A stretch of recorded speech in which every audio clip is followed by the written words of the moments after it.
It was a quiet Tuesday night, the kind where the world felt still and peaceful, and I lay beside Clara, my wife of 3 years, listening to the soft hum of the ceiling fan spinning above us, her breathing rhythmic and gentle in the half-darkness of our bedroom, when I heard it, the name Liam escaping her lips in a dreamy murmur, fragile but unmistakably laced with longing, not once but twice, and my heart, once so steady and full of trust, skipped violently in my chest as if trying to warn me of something my mind refused to process. But denial only lasts so long, especially when you've given everything to someone and they murmur the name of someone else in their sleep like a dagger wrapped in silk. So I just lay there frozen, trying to convince myself it was a dream, or some misheard sound, but deep inside, the name Liam began carving itself into every corner of my mind like a splinter you can't pull out. And the next morning she woke up smiling, kissed me on the cheek and made us coffee like everything was normal, like my world hadn't just tilted sideways, and I studied her closely, too closely. Her smile suddenly looked rehearsed, her laugh hollow, her eyes not meeting mine like they used to, and something inside me, a part of me I didn't know existed, began to burn, not with rage, not with revenge, but with cold clarity that I needed the truth no matter how much it hurt. So I began observing her routines, asking gentle questions, pretending to be the same clueless husband, all while I watched her phone habits, her subtle lies about meetings, and the way she'd suddenly turn her phone face down when I entered the room. And it wasn't long before I saw the cracks forming, small inconsistencies, stories that didn't add up, receipts from cafes I'd never been to with her, and text notifications from a work friend named Liam, which she always seemed to dismiss casually, but now that name sounded like poison dripping into my ears, and I knew I couldn't ask her directly, not yet, because cheaters lie best when cornered. So I decided to set the trap, quietly creating distance between us emotionally, waiting for the moment she'd slip up. And she did, 3 weeks later, saying she had to fly to San Diego for a marketing conference, leaving me a printed itinerary and a peck on the cheek. But she underestimated how much I'd been preparing, and she didn't know I'd installed a silent GPS tracker in the heel of her luggage, and had access to her hotel bookings through our shared travel rewards account. And what did I find? Not San Diego, but a boutique resort in Napa Valley, booked for 2 under her name. And who was the second guest? The same Liam she mumbled in her sleep like a prayer to a god she worshipped in secret, and I felt the betrayal crash into me like cold seawater, the kind that leaves you breathless and shaking, not from pain but from the realization that the person you'd built your future with had been living a parallel story behind your back. And I could have confronted her in anger, exposed her lies the moment she returned, but no, that would have been too merciful, too easy, and she deserved a wake-up call she'd never forget. So instead, I spent the days she was gone rewriting our story, gathering photos of us, birthday cards, wedding vows, moments she once said she cherished, and I printed them all and placed them in an empty apartment I had secretly rented weeks before, decorating it like a museum of memories. But instead of nostalgia, I added truth.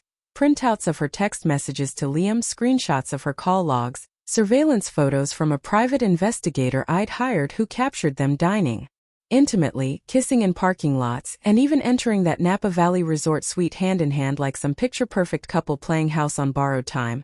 And I arranged all these alongside our memories, like a gallery of love and betrayal merging into one grotesque exhibit. And on the day of her return, I told her I'd planned a surprise anniversary evening for us and blindfolded her, telling her I wanted to remind her of how far we'd come, and she smiled, giggling, telling me she loved me, all while I bit the inside of my cheek to stop myself from screaming. And when we walked into the rented apartment, I led her by hand, her smile radiant, still blindfolded, as I stood her in front of the first wall, the one with our wedding photo next to a screenshot of her texting Liam. "I wish it was you I married," and then I said, "You can take off the blindfold now." And I stepped back to watch her world collapse in real time, her eyes darting wildly, her mouth trembling as she tried to explain, deny, beg, but I just stood silent, not because I had nothing to say, but because nothing I could say would carry the weight of what she'd done. And she followed me, crying from wall to wall, from kiss to lie, from smile to stab in the back, until she collapsed on the couch, sobbing uncontrollably. And only then did I speak, calmly, like a man who had just emptied the last bullet from his heart. "You said his name in your sleep, Clara, and you thought I wouldn't hear it, but now you'll never forget how loud that whisper became." And I handed her the envelope, divorce papers signed and ready, and I walked out, leaving her there in the hollow museum of what we used to be, my footsteps echoing in the silence she created. and as I stepped into the sunlight outside, I felt something unfamiliar, peace, not the bitter kind, but the quiet strength that comes from reclaiming your worth. And though she tried to contact me for weeks, leaving voicemails filled with apologies and tears saying it was a mistake, saying she'd been confused, saying Liam didn't mean anything, I never responded, because I realized something simple and profound. If someone can betray your soul and still sleep peacefully beside you, they never deserved your love in the first place. And sometimes the best revenge isn't shouting or punishing, it's walking away so silently, so completely, that they're left screaming into the void you leave behind, haunted by the echo of the love they so carelessly shattered. And while she stayed frozen in that gallery of lies, I started anew, free, wiser, and finally awake. But what followed in the months after was something even I didn't anticipate, because Clara wasn't just heartbroken. She was unraveling, sending letters drenched in desperation, appearing outside my new workplace with flowers and teary eyes, even contacting my family and trying to convince them I was making a mistake. But none of it worked because the man who once begged for her love had died the moment she whispered Liam's name in her sleep, and in his place stood someone who no longer tolerated being second best, someone who had watched his life burn to the ground and found strength in the ashes. And when she finally showed up one night, drunk and sobbing, saying Liam had left her and she had no one left, I didn't slam the door or curse her out. I simply looked her in the eye and said, "You always had a choice, Clara. You chose him. Now live with that." And I closed the door softly, not out of pity but closure, because I had moved on, found someone new, someone who didn't flinch when she looked at me, someone who said my name like it mattered. And I didn't rush into love this time. I took it slow, cautious but open, and with her, there were no hidden phones, no late-night calls labeled as work emergencies.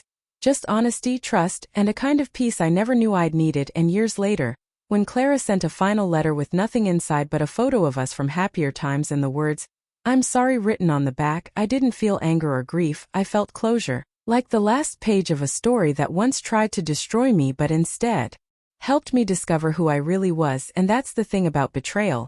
It can break you, sure, but it can also build you, shape you into something stronger. And though she once whispered another man's name in her sleep, it was my name that she cried out when she lost everything.